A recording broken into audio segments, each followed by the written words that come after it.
vamos falar sobre o fenómeno da difração de ondas.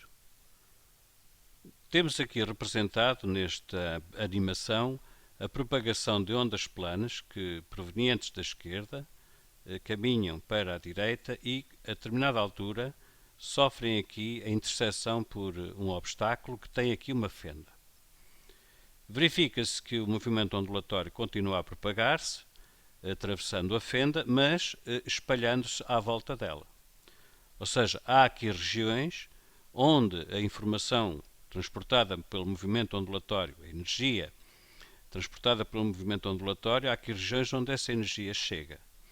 E chega porque o movimento ondulatório tem esta propriedade, é de as ondas se difratarem, mas difratam-se não em todas as circunstâncias, ou não, nem sempre com a mesma extensão. Por exemplo, neste caso, em que a fenda tem dimensões comparáveis com o comprimento de onda, a difração é apreciável. Há situações em que assim não é.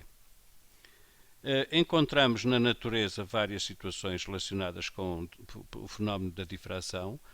Nós vemos aqui ondas planas também no mar a caminhar para a costa. Temos aqui uma fenda. Esta fenda tem tamanho comparável ao comprimento de onda das ondas. E o que é que se verifica? Verifica-se aqui difração. Repare-se aqui, há propagação do movimento ondulatório nesta região, porque há difração aqui das ondas, do movimento ondulatório. Este fenómeno é muito importante porque, por exemplo, vai-nos explicar por que razão nas zonas montanhosas é mais fácil receber estações de rádio do que estações de televisão. Mas vamos aqui aprofundar ainda um pouco mais. Veja-se aqui esta fenda e o comprimento de onda. Não há difração apreciável. Mas neste caso agora, em que apertamos a largura da fenda, a fenda passa a ter um comprimento comparável ao comprimento de onda e a difração é apreciável. Neste caso, é comparado com o primeiro, ou seja, aumentamos o comprimento de onda, a mesma fenda já vai provocar uma difração apreciável. Portanto, o que se tira daqui, a informação que se tira destas três imagens é que, para haver difração apreciável, é necessário que o comprimento de onda no movimento ondulatório seja comparável ao comprimento da fenda, ou à largura da fenda, ou até do obstáculo, que é o que temos agora aqui nesta segunda sequência de imagens. Temos um obstáculo e o que é que vai acontecer? Vai haver difração das ondas para além do obstáculo, ou seja, as ondas vão contornar este obstáculo. Aqui a mesma indicação, porém com um comprimento de onda menor. Repare-se que aqui o comprimento de onda é menor e, portanto, o fenómeno da difração já não é tão evidente, porque, como foi dito atrás, para que haja difração apreciável é necessário que o comprimento de onda seja comparável ao tamanho da fenda ou do obstáculo. Por que é que então as ondas de rádio e as ondas de televisão têm poder de penetração diferente, por exemplo, em zonas montanhosas? As emissões de televisão, como se sabe, situam-se aqui na zona do VHF ou do HF, do Very High Frequency ou do Ultra High Frequency, enquanto que as ondas de rádio estão aqui nas frequências média frequência, alta frequência, enfim. Mas está aqui, transmissão em amplitude modulada ou transmissão em frequência modulada. E depois, só aqui é que nós temos as emissões de televisão. Se nós repararmos os comprimentos de onda, verificamos que nas ondas de transmissão de rádio, elas têm comprimento de onda, algumas de 3.000 metros. Ora, 3.000 metros, 300 metros, isto é um comprimento de onda comparável, por exemplo, aos obstáculos que estas ondas enfrentam.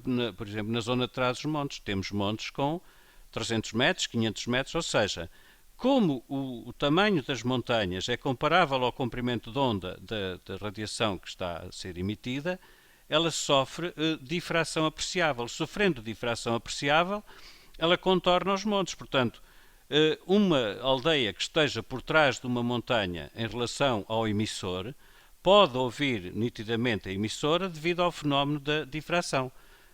Por exemplo, quem estiver aqui, nesta zona, isto vê-se melhor na outra animação, mas quem estiver aqui nesta zona e que esteja aqui o emissor, ele não está na linha de emissão, mas devido ao fenómeno da difração, as ondas contornam o obstáculo e continuam a propagar-se. Portanto, quem estiver aqui, muito embora não esteja na linha de mira, digamos, ela acaba por receber a emissão, devido ao fenómeno da difração. E então, porque é que a televisão é mais difícil?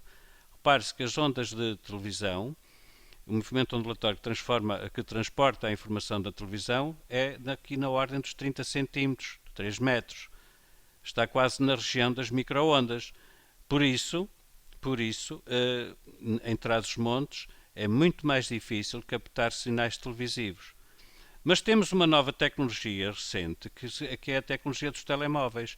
E nestes aqui não há mesmo difração apreciável, e por isso é que as antenas dos telemóveis têm que estar a umas distâncias determinadas e têm que estar à linha de vista uma das outras, porque não sofrendo difração apreciável as micro-ondas, a comunicação torna-se mais difícil. Por isso é que há uma grande proliferação de antenas emissoras de radiação de micro-ondas utilizada nos telemóveis. É o que diz aqui. A difração acontece facilmente nas ondas sonoras, por exemplo. Porquê? Porque as ondas sonoras têm comprimentos de onda grandes, apresentam comprimentos de onda grande, varia de 2 cm a 20 metros. Por exemplo, quando estamos num recinto, numa sala, a falar, quem estiver no corredor consegue ouvir a nossa voz, mas não nos consegue ver. E porquê? Porque as fendas da porta, da janela, poderá existir fendas, são comparáveis aos comprimentos de onda das ondas sonoras. Mas se formos ver o comprimento de onda da radiação visível, que é, por exemplo, na ordem dos 500 nanómetros, aqui corresponderá, salvo erro, verde, 500 nanómetros, o comprimento de onda é muito, muito pequeno, quer dizer que para que a luz se difrate, para que a luz se espalhe, para que pudéssemos ver as pessoas do lado de fora, ou vice-versa, era necessário utilizar fendas comparáveis à medida que eu dei há pouco, 500 nanómetros. Portanto, a difração é um fenómeno muito importante porque ela facilita ou pode dificultar, tudo depende do meio que se utiliza, do meio para o qual vamos utilizar. Por exemplo, aqui nas ondas de rádio, a difração é fundamental. Nas ondas de televisão também. Aqui nesta zona das micro-ondas, para alguns efeitos sim, para outros não. Por exemplo, para as comunicações por satélite GPS, se utilizássemos uma radiação que se difratasse facilmente, isso era mau, porque nós pretendemos calcular a distância entre o receptor e o satélite, mas é a distância em linha reta, que é para podermos saber uma localização com a maior exatidão possível. Ora, se por acaso as micro-ondas se difratassem na atmosfera, se difratassem apreciavelmente, o que é que acontecia? Nós podíamos estar a receber um sinal de micro-ondas proveniente de uma difração. E isso poderia enganar-nos porque poderíamos estar a fazer cálculos errados. Portanto, nas comunicações em relação, por exemplo, ao satélite GPS, ao sistema GPS, convém utilizar radiação que não sofra difração. Noutras situações, convém utilizar radiação que sofra difração. Portanto, esta riqueza do comportamento diversificado da natureza facilita imenso e traz-nos muita qualidade de vida. Vamos ainda ver aqui mais uma questão sobre a difração de ondas. Suponhamos que estamos a assistir a um concerto e que o concerto está a acontecer, portanto está a haver emissão de energia, essa energia propaga-se por um movimento ondulatório e a questão que se coloca é assim, se tiver aqui um poste, por exemplo, de telefónico, um indivíduo que esteja exatamente atrás conseguirá ouvir o concerto? A resposta, claro que é afirmativa, mas é afirmativa porquê? É afirmativa porque o poste de telecomunicações, por exemplo, tem dimensões comparáveis ao comprimento de onda da música que está a ser transmitida através do movimento ondulatório. De maneira que o que é que vai acontecer aqui? Vai sofrer difração. Ao sofrer difração, vai se espalhar, vai contornar o obstáculo e este indivíduo que está aqui vai ouvir o concerto com o mínimo de perturbação. Ele pode não ver aqui visualmente, não ver o espetáculo, mas ouvi-lo, ouve de certeza, por causa da difração. O mesmo pode acontecer, por exemplo, em relação a estes dois sujeitos. Suponhamos que aqui está um muro e que aqui está a entrada para as pessoas se disporem aqui à volta do concerto. Estes indivíduos lá de fora vão conseguir sempre ouvir o concerto. Porquê? Porque a abertura tem tamanho comparável ao comprimento de onda das ondas sonoras. Consequentemente, o movimento ondulatório vai espalhar-se, contornando aqui a fenda e, portanto, este indivíduo que está aqui acaba por ouvir também o espetáculo, assim como este. Portanto, é isto que há a dizer acerca de difração de ondas, quer dizer, os aspectos fundamentais.